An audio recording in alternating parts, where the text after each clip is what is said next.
Halo semuanya, welcome to Edumatik. Di video kali ini aku akan bahas dulu bentuk tak tentu dan juga bentuk tentu dalam limit.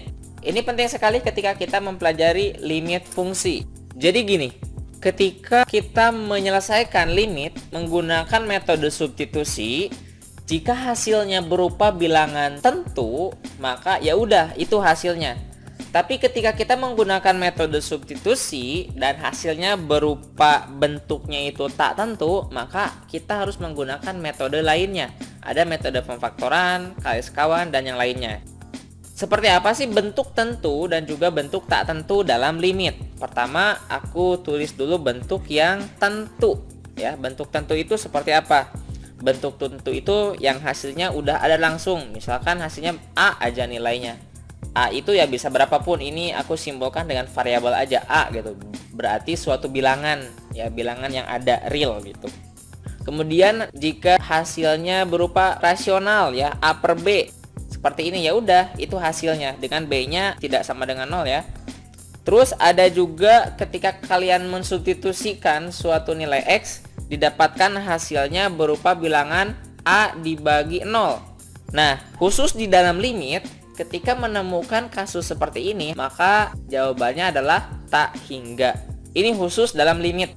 Kemudian ada juga bentuk tentu itu 0 dibagi katakanlah B.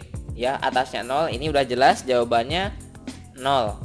Jadi bentuk tentu itu ada berapa? Kita coba hitung 1, 2, 3, 4 ya. Ada 4 bentuk tentu. Ini ada keterangan bahwa A, B-nya itu elemen bilangan real ya. Nah, selanjutnya bentuk tak tentu.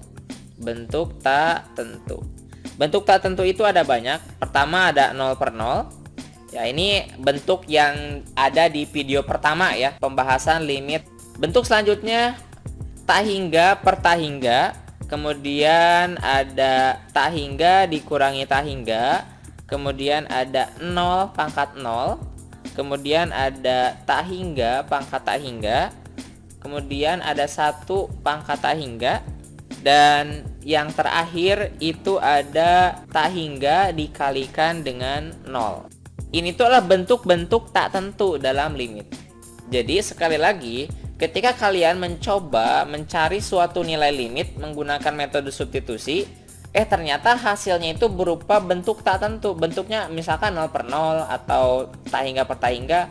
Maka kalian harus mencoba menyelesaikannya dengan menggunakan metode lain. Jelas ya? Nah, ini penting banget nih. Tapi jika seandainya kalian menemukan hasilnya itu berupa bentuk tentu, ya udah itu hasilnya gitu. Mudah-mudahan paham. Di video berikutnya kita akan langsung praktek ya cara menyelesaikan limit fungsi menggunakan metode pemfaktoran. Oke, sampai di sini dulu videonya. Silahkan share jika bermanfaat. See you, bye.